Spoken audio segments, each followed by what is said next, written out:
হাজী আব্দুর রহমান চৌধুরী তিনি তার একজন সাগরিদ নিয়ে কোন একটা জায়গায় কোন একটা আত্মীয়ের বাসায় গমন করতেছিলেন। এমন সময় তখন তো এরকম কোন যানবাহনের কিংবা যাতায়াতের ব্যবস্থা ভালো ছিল না, প্রায় সময় ঘোড়ার মধ্যে কিংবা হেঁটে যেতে হতো। একদিনের বর্তমানের একদিনের সফর তখন এক সপ্তাহ এক মাস লাগতো।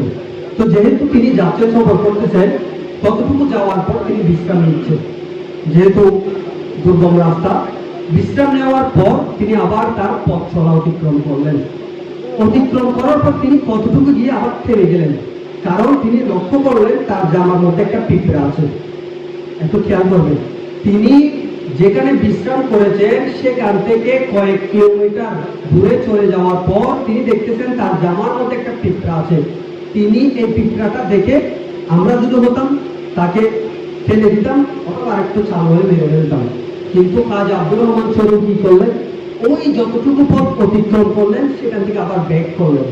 যেখানে তিনি বিশ্রাম করেছিলেন সেখানে ওই পিঁপড়াকে নেমিয়ে দিয়ে আবার চলে গেলেন। সুবহানাল্লাহ।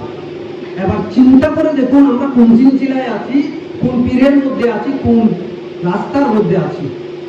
হাজী আব্দুর রহমান চৌধুরী সামান্য একটা পিঁপড়া তার গায়ে এসেছে, তিনি তাকে সেখানে ফেলে নিয়ে দিয়ে তিনি চিন্তা করলেন আমি ওইখানে বিশ্রাম করেছি, সেখান থেকে সেই পিঁপড়াটা উঠেছে, তাই তিনি সেই স্থানে গিয়ে সেই পিঁপড়াকে নামিয়ে দিলেন।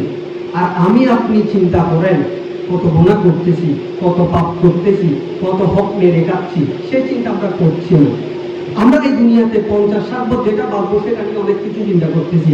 আজকে 1 টাকা কামাচ্ছি, কালকে কিভাবে 10 টাকা কামাবো। আজকে 1 টাকা বিল্ডিং করেছি, এক সপ্তাহের মধ্যে আবার 2 টাকা কিভাবে করবো। আমার সন্তানকে কিভাবে আমি চাকরি দিয়ে দিব, তাকে কিভাবে বিবাহ করাবো, তাকে কিভাবে এস্টাবলিশ করবো। এই চিন্তা করতে করতে আমার জীবন শেষ। কিন্তু আমি চিন্তা করতেছি না যে 50 বছর, 60 বছর, 70 বছর, 80 বছর পর আমি কবরে যাব।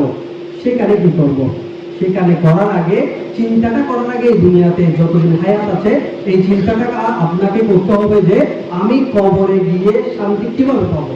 আপনি এই দুনিয়াতে শান্তি পাওয়ার জন্য খাবার খাচ্ছেন, ভালো ভালো ডাক্তার কাছে যাচ্ছেন, আপনার টাকা ইনকাম করতেছেন, কিন্তু কবরে একটা সুযোগ সুবিধা ফেসিলিটি থাকবে না।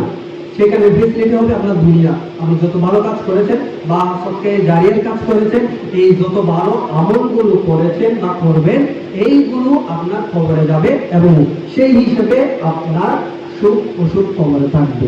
আল্লাহ রাব্বুল আলামিন আমাদেরকে বোঝার এবং সঠিকভাবে আমল করার তৌফিক দান করুন। আমিন। আসসালামু আলাইকুম ওয়া রাহমাতুল্লাহি ওয়া বারাকাতুহু।